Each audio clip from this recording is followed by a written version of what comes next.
والله يا ابو عبد الله اعذرني.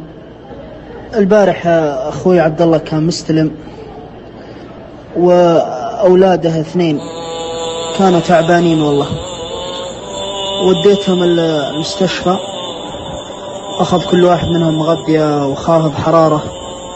والله ما طلعت الا الساعة 4، ولا كان ودي انام والله بدري واجي، لكن عاد الظروف يا ابو عبد الله. لكن ابشرني معك اعودها ان شاء الله.